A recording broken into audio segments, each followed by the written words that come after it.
오늘도 하나님께서 저와 여러분에게 주시는 말씀은 시편 11편 1절의 말씀을 통하여 시편의 개인 강구실을 보라 하신다는 말씀의 제목으로 하나님의 말씀이 선포될 때 하나님의 목적, 계획, 뜻이 잘 들려져서 그 말씀에 순종할 때 주시는 참 복을 마음껏 누리시는 저와 여러분 되기를 주의 이름으로 축원합니다. 다윗의 시가 계속 이어지는데요. 지난 시간에 우리 봐왔던 것이 3편, 4편, 5편, 7편, 10편, 11편 이제 왔는데요. 계속 다윗의 시편이잖아요. 그러면 한 사람의 인간의 삶을 두고 이 사람이 하나님 앞에 어떤 변화를 가지고 살아가는가 하는 것을 볼 수 있겠죠. 물론 역사서를 보면서 역사 상황의 상태에서 어떤 삶을 살아가는 걸 보이긴 합니다. 그거는 외적으로 나타나는 것들이고요. 이 시편의 글들은 자기 마음 속에 있는 것들을 내어놓거든요.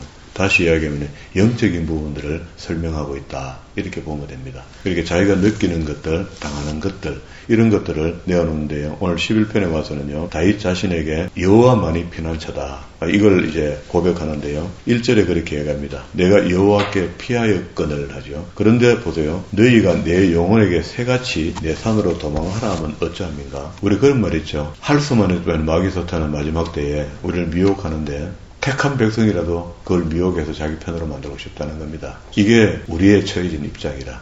다윗이 그때 느꼈던 것을 글로 적어놨고 글로 적어놓은 말씀을 우리가 성경의 말씀이라고 믿고 이 말씀을 오늘 새벽에 보는 겁니다. 하나님의 말씀에 준한 사람들이 갈등이 없으면 다행인데 믿음의 일을 시작하게 되면은요. 돈 좀 버리면 버리고 못 버리면 못 버리고 이래서 하는데 우리는 이제 돈도 좀 버려지고 돈이 좀 가지게 되면 선한 일을 해야 되겠다 하는 생각으로 돈도 발해보기도 하고 그러다가 도가 지나쳐서 그게 탐심이 돼서 우상숭배까지 가는 사람도 있고 이래저래 망하는 사람들이 있단 말입니다. 여러 형태의 사람이 살고 있는데 그런 사람 중에 다윗이라는 한 사람의 인생을 우리가 시편으로 볼 수 있다는 것은 굉장히 복이죠. 그냥 시편 한 편을 읽고 내려간다면 그건 무슨 의미가 있겠습니까? 그래서 이런 어려움 속에 이걸 굳이 역사서에 따져본다면 사무엘상서 18장과 19장쯤에 있는 시편이라 하거든요. 피하였거늘 너희가 내 영혼을 새같이 내 산으로 도망하라 하고 풀어준다는 거예요. 그 하나님 품에 가면 안 된다는 말이잖아. 이거는 미혹이죠. 악인이 활을 당기고 화살을 시위에 머금으며 마음이 바른 자를 어두운 데서 소리하는도다. 그렇게 마음이 바른 자는 하나님이 그를 붙들고 있을 것이고 그렇게 미혹하는 자는 그런 사람들을 괴롭힐 것이고 그렇죠. 그러면 우리가 이 세상에서 예수 그리스도를 영접하고 구원함을 입었으니까 끝난 것처럼 하지만 우리가 신앙의 점검이란 꼭 필요합니다. 주님을 영접하고 난 뒤에 하나님을 알고 성령님을 알고 그 신앙생활을 해가는 가운데 내 속에 내 스스로의 어떤 변화가 나타나지 않는다면 자기 스스로 점검해 봐야 돼요. 그걸 누가 일일이 다 이야기를 합니까? 물론 성령께서는 시시때때로 주의 종의 입술에 나오는 말씀을 통하여 하나님의 말씀이 선포될 때 찔림이 있도록 해줘요. 그런데 화인 맞은 사람이 찔림이 있을까요? 자기 마음대로 사는 사람이 하나님의 성령의 음성에 귀를 기울여 듣겠습니까? 관심사가 전혀 딴 데 있는데 왜 하나님의 말씀을 듣기겠습니까? 안 듣깁니다. 그게 하나님의 사람은 하나님의 백성이고 하나님의 백성은 그 왕의 말씀을 들어야 될 거 아닙니까? 그런데 이 정리가 안 되는 사람이 있다고. 이 정리가 안 되면은 교회에 앉아있어도 불안한 겁니다. 봐요. 성령의 인치심을 받지 않으면 구원함이 없다 하잖아요. 하나님의 인치심을 받은 사람은 반드시 변화가 나타나는데 그게 성화의 변화라 하죠. 구원론대로 되지는 않습니다. 똑같이 그렇게 어떻게 되겠습니까? 서거니 뒤서거니 하겠죠. 그러나 우리가 인치함을 받고 구원함을 받았다면 반드시 사람의 내적 변화가 일어나는데 우리의 지식이 바뀝니다. 하나님을 아는 지식이 바뀌어요. 그리고 나면 생각이 바뀌게 됩니다. 생각이 바뀌면 언어가 바뀌기 시작합니다. 말을 바로 한다고. 자기 입이라고 아무 말이나 하고 그렇지 않죠. 그러면 언어가 바뀌면 의식이 바뀌고 의식이 바뀌면 행동이 바뀌고 행동이 바뀌면 습관이 바뀝니다. 자기가 평소에 간섭 있잖아요. 그 이상한 사람처럼 했던 거 이런 것들이 예수 믿고 난 뒤에 하나님 주신 지식으로 살면 사람이 바뀐다고. 습관이 바뀌면서 인격이 바뀌는 겁니다. 그 인격이 바뀌면 성품도 바뀌게 돼 있죠. 우리 예수 믿기 전과 믿고 난 후에 예수 믿기 전에 사람 앞에 가식도 떨 수 있고 그렇잖아요. 예수 믿고 난 뒤에 우리가 가식 떠는 게 힘들잖아요. 아닌 건 아니다 하잖아요. 그런데도 중간에 타협을 잘하면서 이것도 좋고 저것도 좋고 하는 그런 물렁물렁한 사람이 있기는 합니다만은 그래도 아닌 건 아니다 해야 되죠. 우리가 성경 속에서 정답을 갖고 있는 사람이고 성경을 공부하는 사람이니까 아닌 건 아니다는 겁니다. 그런 성품으로 바뀌어야만이 옳은 인간으로 바뀌는 거라. 이거는 성경에 나오는 이야기도 아닙니다. 윌리엄 제임스라는 사람이 이야기한 거야. 그게 철학자 인간 학문을 하는 사람도 사람이 이렇게 바뀌어야 된다고 이야기하는데 우리는 오직 하겠습니까? 예수 그리스도를 영접하고 구원함을 입고 나중에 천국 가려고 약속받은 사람이 이 땅에서 예수를 50년, 100년씩 믿는데도 안 바뀌어. 그건 문제 있는 거 아닙니까? 하나님은 애정하여 택하여 놓은 사람이라도 자기 스스로가 바뀌지 않으려고 뻗팅기를 하면은요, 하나님이 우리를 놀라게도 인격적으로 대하고 계시거든요. 그 인격적으로 대한다는 것은 억지로 하지 않는다는 이야기잖아. 억지로 하지 않으니까 그 사람이 그렇게 변화가 빨리 오겠습니까? 고생 실컷 하는 겁니다. 인생에서 계속 고생하다가 마지막에 그야말로 부끄러운 구원 받는 거야. 그러니까 우리가 그 천국 가는 것을 쉽게 설명하려고 열차만 타면 천국행 열차만 타면 끝났다. 티켓만 사도 끝난 거다. 이렇게 설명해서 그렇지. 그 끝난 거 아니죠. 티켓을 받았으면은요. 그 인치남을 받았으면은 인치남의 효력이 우리에게 나타난다고. 인치남을 받는다는 게 봐요. 666인을 받으라는 게 아니고 계시록 7장에 한번 봅시다. 계시록 7장에 보면은요. 순서대로 성경을 읽어내라고 그랬습니다. 1장부터 쭉 읽어내려가면 11장 15절까지는 성경을 평행단계로 계시록을 읽어나가는 맞아요, 구조가. 그런데 6개 인을 띄고 난 뒤에 6장에 와서 인을 띄잖아요.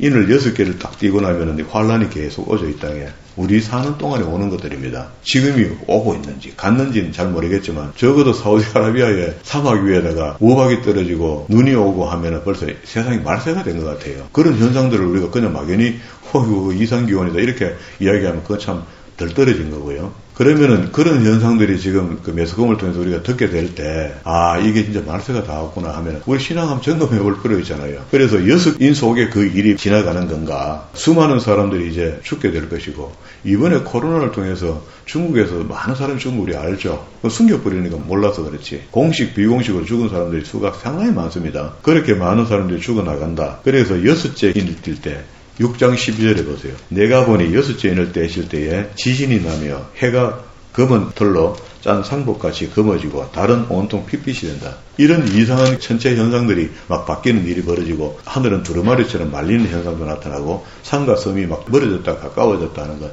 지판이 움직인다는 이야기거든요. 그 지진이 지금 하염없이 일어나고 있죠. 우리 그 큰 지진이 한번 일어났을 때 섬이 4km 정도 벗어난 거 좌표가 바뀐 거 알죠? 이런 일들이 현실적으로 진짜 일어나는 겁니다. 옛날에는 그런 일은 없다 생각했죠. 이런 일이 있을 때 15절에 땅의 임금들과 종들과 장군들과 부자들과 강한 자들과 모든 종과 자유인과 굴과 산들과 바위 틈에 숨어서 이런 일이 벌어지니까 자기들 빵카가 있어요. 핵전쟁이 일어나면은 그 안에 들어가서 몇 년간 살 수 있는 기름도 있고 뭐 먹을 것도 있고 다 그 통조림으로 만들어 다 넣어놓은 곳이 있다고. 그런 곳으로 숨어 들어가는데 거기도 안전한 곳이 못 된다 합니다, 성경은. 그러면은 이렇게 해서 목숨을 부지하려 하는 것이 아니고 하나님의 방법대로 우리가 살려 해야 되거든요. 그래서 성경은 7째 인을 띌 때에 7 나팔 든 천사를 불러들이기 전에 7장에 있는 이야기를 삽입시켜 나왔습니다. 그러니까 6째 인을 띌 때 있어놨던 현상이 막 벌어지고 난 뒤에 이제 알려주고 싶은 것이 하나님이 있는데 그 알려주고 싶은 것이 인받은 자를 확인해 줍니다. 666인이 아니고 하나님의 성령의 인을 받는 거야. 그 성령의 인을 받는데 이 일 후에 하죠. 어떤 일 후에? 1, 2, 3, 4, 5, 6번째 인이 떨어지고 난 뒤에 이 일 후에 네 천사가 땅에 네 모퉁이에 선 것을 보니 땅의 사방에 바람을 붙잡아 바람으로 하여금 땅이나 바다나 각종 나무에 불지 못하게 하더라. 또 봄에 다른 천사가 살아계신 하나님의 인을 가지고 해 돋는 데로부터 올라가서 땅과 바다를 해롭게 할 권세를 받았는데 네 천사를 향하여 큰 소리로 외쳐 이르되 우리가 우리 하나님의 종들의 이마에 인치기까지 천사 중에 천사 대장격 되는 한 천사가 잠깐만 가만히 있어 아직 멀었어 하고 이 땅에 환란이 있는 이때에 거기에 하나님의 인받을 사람을 인을 친다는 겁니다. 그렇죠? 마지막 때에 하나님의 백성 구원받을 사람을 인을 친다는 거라. 이르되 우리가 우리 하나님의 종들에게 이마에 인치기까지 땅이나 바다나 나무를 해하지 말라 하더라. 4절에 내가 인침을 받은 자의 수를 들으니 이스라엘 자손의 각 지파 중에서 인받은 사람들이 14만 4천 각 지파에 계산하니까 12,000 해가고 14만 4천이 나왔어. 그리고 9절에 보니까 이 일 후에 내가 보니 각 나라와 족속과 백성과 방언에도 아무도 능히 셀 수 없는 큰 무리와 그러면 14만 4천 외에 각 나라에서 인친함을 받은 사람들이 또 있는데 그 무리가 셀 수 없이 많다 하죠. 그 속에 우리가 들어간 겁니다. 그리고 우리가 이 땅에 살면서 주님을 믿고 성령님을 받아들였다 하는 것은 이 인친함과 같은 현상이야. 그런데 이게 그렇게 호락호락 하겠습니까? 그 더러운 상태에서는 하나님 인치지를 안 하시거든요. 우리는 성령 받았다 하는데 그 성령이 그 가짜한테 임하여서 내가 너와 함께 할게 이렇게 안 하신단 말이야. 진정한 하나님의 애정과 회개가 있는 사람에게 죄인으로 살고 있는 그를 인친하니까 회개가 떨어진 거죠. 우리는 막 회개하고 자복하고 이렇게 하면서 아까 제가 변한데 철학자가 철학이라는 학문으로 사람을 이렇게 바뀌어야 된다라고 이야기하는 것보다 더 경건하고 거룩하게 바뀌어야 되는 거죠. 성경은 그것을 한 단어로 내가 거룩한 너희 거룩하라는 겁니다. 깨끗하라는 겁니다. 그렇게 바뀐 사람에게 인을 주겠다는 거야. 그러면 오늘 우리가 성령 받은 사람으로 하나님 앞에 그 성령 안 받았다고 이야기 안 하겠습니다. 성령 받았으니까 깨끗하란 말이야. 성령 받았으니까 거룩해라. 깨끗해라. 그리고 좀 생각 있게 살아라. 그 생각이 바뀌면 언어가 바뀌고, 의식이 바뀌면 행동이 바뀌고, 습관이 바뀌면 인격이 바뀌고, 인격이 바뀌면 성품이 바뀌고, 성품이 바뀌어야지 인간이 좀 바뀐다는 거야. 이게 철학 학문에서 나오는 이야기야.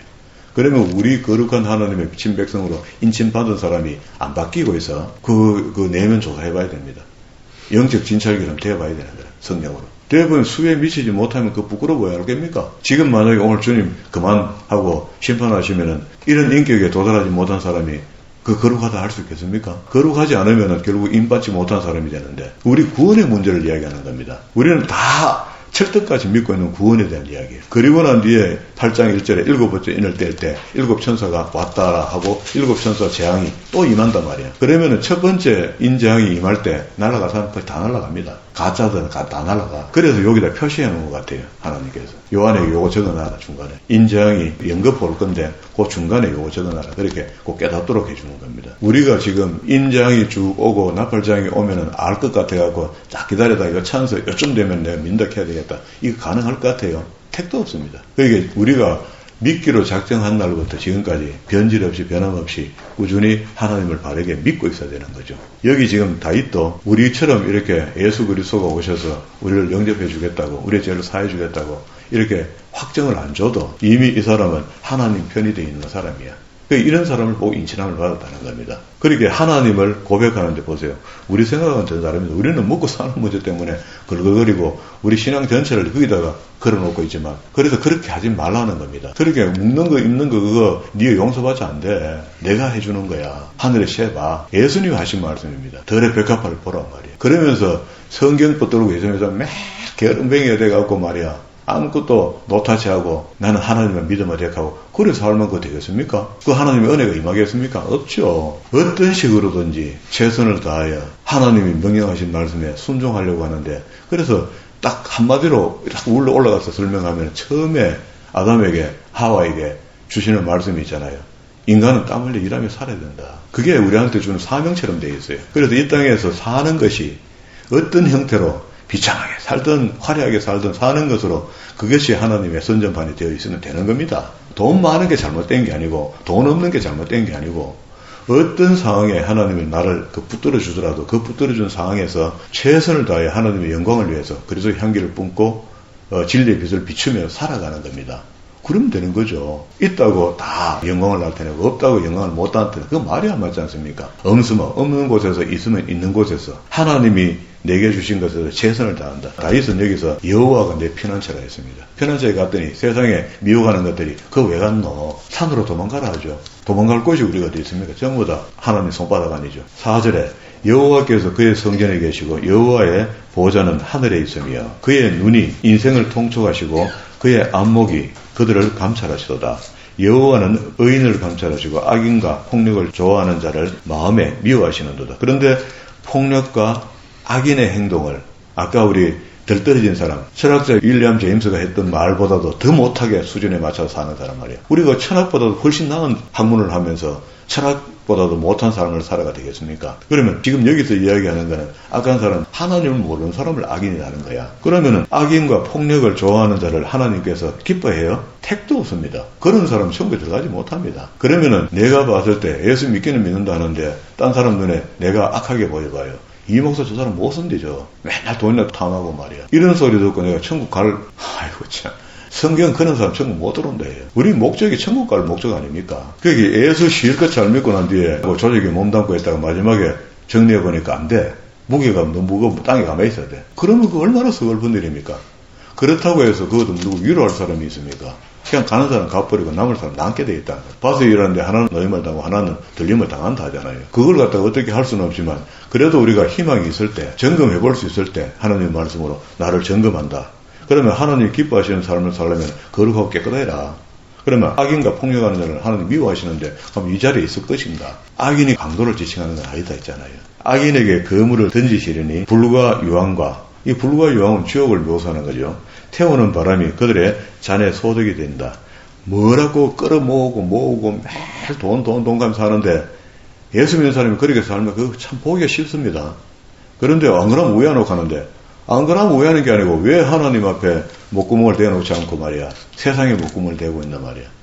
그러니까 세상 것들이 들어오니까 자기가 더러워지죠. 여호와는 의로우사 의로운 일을 좋아하시나니, 이게 의롭다 하는 것을 배웠으니까 알고 있으라고 하는 게 아니고 행하라고 준 거 아닙니까? 그러면 행하면 되겠죠. 그러면 하나님이 기뻐하시는 사람이 된다. 정직한 자는 그의 얼굴을 뺀다. 그의 얼굴 누구? 하나님. 마지막 날에 우리가 미리 죽었던, 나중에 죽었던, 마지막에 다 미리 죽은 사람은 부활의 몸으로, 우리가 있는 사람들은 휴거의 몸으로 변화됐죠. 그래서 백보자 심판 받을 수 없는 상황에 완벽하게 자기 이 땅에서 선한 삶을 살았으면 당당하게 휴거대에 올라갈 것이고, 두 설이 있다 해요.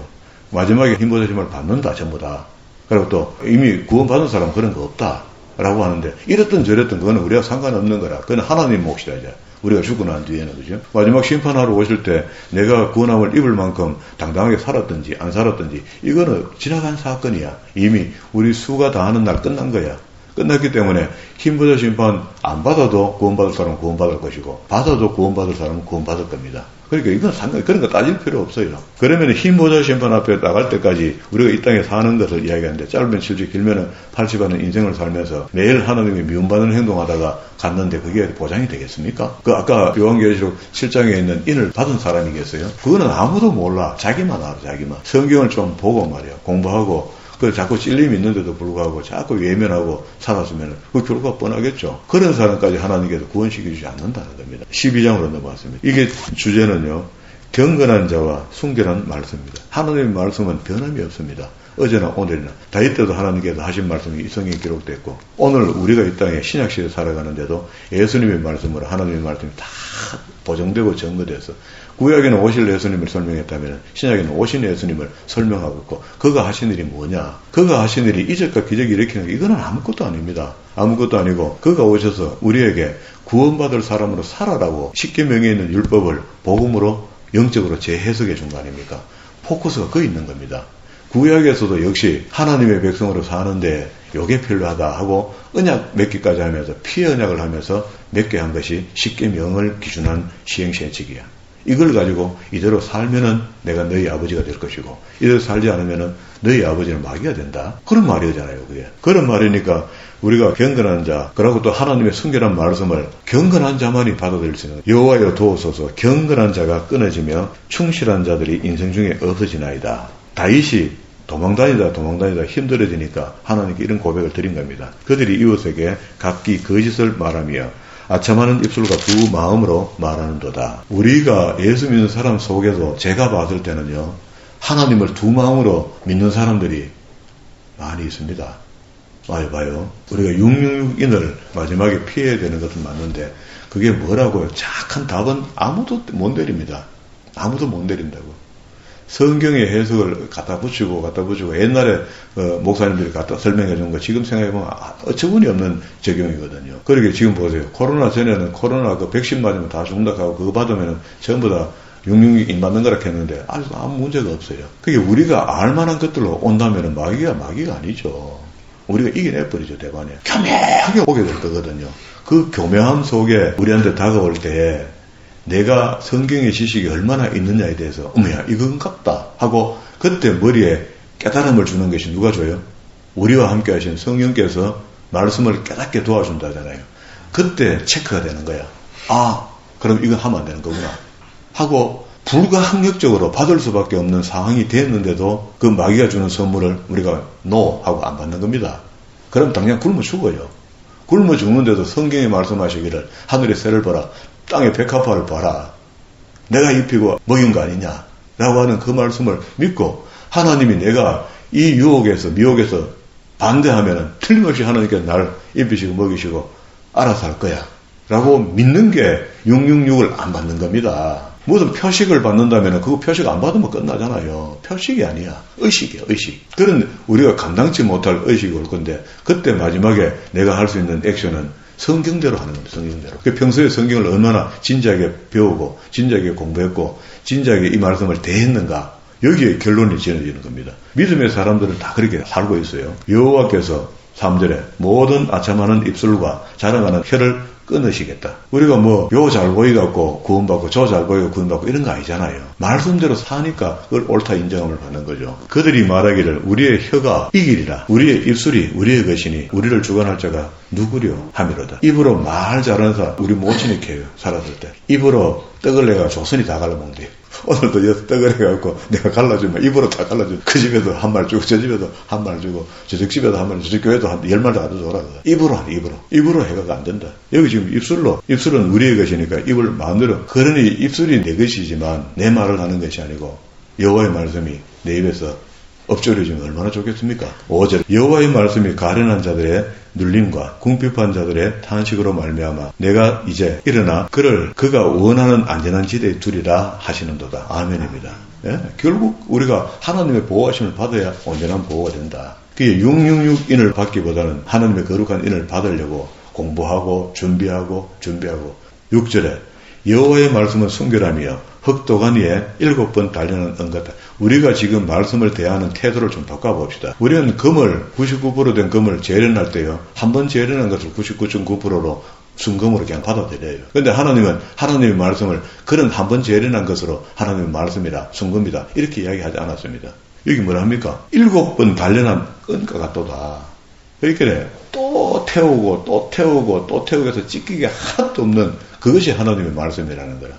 그러니까 우리 말씀을 대하는 태도가 좀 바뀌어져야 하는 거예요. 좀 진지할 필요가 있습니다. 여호와여 그들을 지키사 이 세대로부터 영후까지 보존하시리라. 그렇게 하나님의 말씀을 소중히 여기고 하나님의 말씀대로 살려고 애쓰는 사람. 의인이야 구분하는 게 아니고 그러한 사람을 의롭다 해주고 하나도 안 의롭다고 안 어려운데 의롭다 인칭하는 겁니다. 우리가 선악을 앞에 두고 있을 때 악을 보고 악이라고 이야기할 수 있는 사람, 악이라고 하고 그걸 등 돌릴 수 있는 자신 있는 사람. 제가 말하면 목사님 그건 누가 뭐 할까 봐요. 말씀은 그래 하겠지만 보세요. 악 위에다가 금 한 덩어리 딱 얹어놨어. 선은 없어. 자 정해봐라. 요것만 내가 악을 정하고 다음에 선을 정할게. 금이 옵션이 있으니까. 이런 매력 덩어리로 우리한테 다가오기 때문에 어쩔 겁니까? 어떻게 생각해요? 좀 될 것 같습니까? 우리가 만약에 그때는 아무도 없어. 내 혼자야. 혼자 악과 선에 악에다가 금을 딱 얹어놨는데 옆에다 둘러봐요. 아무도 안 봐. 하나님 죄송합니다. 요것만 내가 이거 딱 잡고. 우리는 되게 그렇게 합니다. 우리의 경건함과 거룩함이 하나님 경외함이 지금도 여전히 우리는 함께 있지만 우리가 눈만 감으면 아무도 없는 것이 되고 하나님만 나를 지켜보고 있는 것이 됩니다. 그러면은 사람이 있거나 없거나 하나님 나를 지켜보는 거 맞잖아요. 그렇잖아요. 그럼 하나님이 나를 지켜보니 그러면 하나님 앞에 내가 어떤 삶을 살아드려야 될 것인가. 그게 그 기준이 목사님 뭡니까? 그 성경이다 성경. 지금은 우리가 글로 읽고 있지만 어느 때는 하나님께서 성령으로 그 말씀을 자 다시 요한복음 14장 한번 선포합시다. 요한복음 안에는 전부 다 요한복음 1장부터 마지막까지 전부 다 영서로 기록됐다. 저는 이렇게 주장합니다. 영서로 기록됐고 영적인 이야기들을 계속하고요. 예수님의 에고임을 설명하고 모든 사도들이 성경을 다 남기고 난 뒤에 다 떠나고 난 뒤입니다. 이 책이 기록될 때는요. 앞에 복음서 3개가 이미 마태, 마가, 누가복음이 기록되고 한참 시간이 흘렀어요. 흐르고 난 뒤에 주님 승천하시고 한 60년이 흐른 뒤에 AD 95년 격에 요한이 이 책을 남긴 건데요. 우리가 따르게 봐야 됩니다. 이 책은. 완전히 다르게. 예수님의 공생애를 기록했지만 예수님의 에고임이 영적인 부분들을 기록했다. 도마의 입술을 통하여 예수님이 누구이신가를 고백하겠는데 나의 주, 나의 하나님이라 했다. 그분이 바로 성부, 성자, 성령의 한 위격이다. 그런데 그분이 우리에게 소개한 분이 성령을 소개하신 겁니다. 그래서 온통 이 책에는 주님이 오셔서 내 다음에 이어서 나타내실 분이 성령님인데 그 성령이 하시는 일이 14장 16절부터 설명하면서 쭉 내려오다가 21절 끝에 다시 건너뜁니다. 22절에는 가룟 유다 아닌 유다가 질문하는 이야기가 들어있거든요. 이 질문 때문에 계속 이어지는데 그럼 21절 끝에다가 25절로 넘어와서 내가 아직 너희와 함께 있어서 이 말을 너희에게 하였거니와 이 말 보혜사가 온다는 것. 장차 오게 돼 있다고. 내가 죽고 나면 오게 돼 있다는 것. 그리고 26절에 보혜사가 오면은 보혜사 곧 아버지께서 내 이름으로 보내실 성령 그가 너희에게 모든 것을 가르치시고 내가 너희에게 말한 모든 것을 생각나게 하겠다. 이 말씀을 진짜 마음에 새겨야 됩니다. 이게 내 말로 만들어야 돼요. 그렇게 성령 하나님께서 나한테 성경을 읽을 때마다 진지한 깨달음을 주고 또 가르침이 있고 지혜가 생기고 모든 말한 것들, 그게 성령을 통해서 배운 말씀이죠. 진리죠. 성경의 말씀을 공부했던 것들이 성령께서 그 옛날에 그 새벽기도 할 때 들은 거 있잖아. 이렇게 얘기하면 아멘 맞습니다. 기억납니다. 라고 기억을 찾아가 내 기억을 상기시키는 거야. 이렇게 도와주시는 분이 성령님인데 이런 작용이 되는 사람이 아까 요한계시록 7장에 인친함을 받은 사람 아닙니까? 그런 사람을 구원받은 사람이라 하잖아요. 그 명쾌하잖아요, 성경이. 그러니까 마지막 때를 요한계시록은 설명하는데 우리가 마지막 때에 살아가는데 요한계시록을 배치해서 보니까 한 이때쯤 되겠구나. 사막에 지금 눈이 내리니까 이제 다 돼가는 것 같다. 이거는 과학자는 뭐라 합니까? 미혹하는 말은 뭐라 합니까? 이산화탄소를 너무 많이 내갖고 하늘이 가려갖고 그래 그런 거야. 과학적인 논리를 내놓고 이해하라는 겁니다. 우린 신학적인 논리를 내놓고 신존재를 설명하면서 하나님은 그럴 때 말세라 했다라고 믿는 겁니다. 왜? 성경이 그렇게 되어 있으니까. 그리고 이런 것들을 고백할 때 깨닫게 하시는 분이 성령 하나님이라는 거예요. 그래서 오늘 우리가 여기 시편의 말씀을 다시 돌아왔습니다. 6절에 여호와의 말씀은 순결하며 흑도간 위에 7번 단련한 은같도다. 여호와여 그들을 지키사 이 세대로부터 영원까지 보존하시리다. 비열함이 인생 중에 높임을 받는 때에 악인들이 곳곳에 날뛰고 있다는 거예요. 이럴 때도 어떻게 해요? 우린 미혹에 넘어가는 것이 아니고 하나님의 말씀에 창념해야 되고 창념할 때 성령께서 그를 알게 하고 깨닫게 도와주시는 현상들이 내게 생겨난다면 감사하시기 바랍니다. 주님을 찬양하시기 바랍니다. 그날 그 시간에 찬양이 딴 게 아니고요. 액션을 크게 넣는다고 찬양하는 게 아니고 그 순간이 그게 머릿속에 찌릿하도록 깨달아지는 순간이 딱 오면은요. 할렐루야 할렐루야 할렐루야 할렐루야. 모든 영광 하나님께 돌려드립니다. 우리 입술만 고백하지 마시고 내 삶도 내가 이 땅에 살면서 가장 중요하다는 것, 아브라함이 가장 중요하다고 생각했던 이삭을 단숨에 바쳐버렸던 것처럼 우리 그런 믿음을 흉내라도 내보자고요. 그런 믿음으로 살려고 애쓰는 것, 이것이 하나님의 선전판 아닙니까? 우리가 선교 뭐 한다고, 나는 돈이 없어 선교 뭐 한다가 아니고 내가 선교자가 되고 내가 선교하겠다. 내 삶이 선교를 하겠다. 그게 어디에 알량한 그 물질 얼마를 보태는가 하고 비교는 하겠습니까? 자신을 하나님의 선교사로 내놓은 사람한테 어떻게 비교하겠습니까? 우리가 배 타고 멀리 가지는 않지만 내가 사는 곳에서 하나님의 선전판으로 내가 자리매김하고 광고하고 살겠다. 그것이 빛과 소금이 되겠다. 그래서 향기가 되겠다. 이만하면은요. 그런 고백이 나오는 그 사람을 외면하겠습니까? 최소한 그런 고백이 우리에게 고백이 나타나서 물론 지금도 잘 살고 계십니다. 잘 살고 계시지만 오늘 아침에 이런 말씀들이 우리에게 주어졌으니까 이 말씀대로 나를 이제 다시 한번 점검해보는 겁니다. 가끔씩 하나님의 말씀이 우리에게 주어질 때 나를 점검한다 할 때 세수를 세푸대에 담으라는구나 하고 그것도 믿고 고백하는 겁니다. 아멘입니다. 나 세수를 세푸대에 오늘부터 다시 출발하겠습니다. 이제부터는 다시 세수를 세푸대에 담겠습니다 하는 이 고백이 나의 고백이 돼서 하나님 앞에 옳다 인정을 받는 저와 여러분 되기를 주의 이름으로